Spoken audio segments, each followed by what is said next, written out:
Welcome to the Trigonometry series. In this video, we are going to master reference angles. This is a fundamental skill you need to reduce any large angle down to a simple, acute angle in the first quadrant. So, what exactly is a reference angle? By definition, it is the positive acute angle formed by the terminal side of your angle and the x-axis. There are three key rules to remember. First, it is always positive. Second, it is always between 0 and 90 degrees. And third, and most importantly, it is always connected to the horizontal x-axis. A great way to visualize this is the Bowtie concept. Notice how the triangles in the diagram flare out like a bow tie?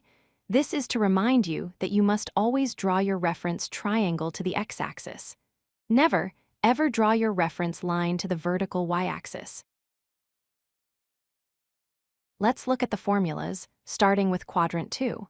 Here, your angle is between 90 and 180 degrees. To find the reference angle, you simply take 180 degrees and subtract your angle.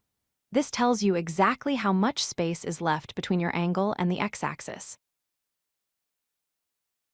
Moving to Quadrant III, the angle has now passed the 180-degree line.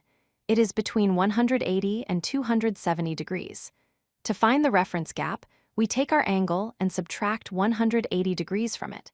This shows us how far past the line we have gone. In Quadrant IV, we are almost back to a full circle. The angle is between 270 and 360 degrees. To find the small gap remaining to complete the circle, we take 360 degrees and subtract our angle. If you are working in radians, the logic remains exactly the same. Instead of 180 degrees, we use pi. Instead of 360 degrees, we use 2 pi. The formulas just swap the units, but the subtraction order stays the same. Let's try an example with degrees. Find the reference angle for 120 degrees. First, we identify that 120 is in Quadrant II. So, we use the formula 180 minus theta. 180 minus 120 equals 60 degrees. That is our reference angle. Now let's try a radian example. Find the reference angle for 5 pi over 3. Since 5 divided by 3 is almost 2, we know we are in Quadrant IV.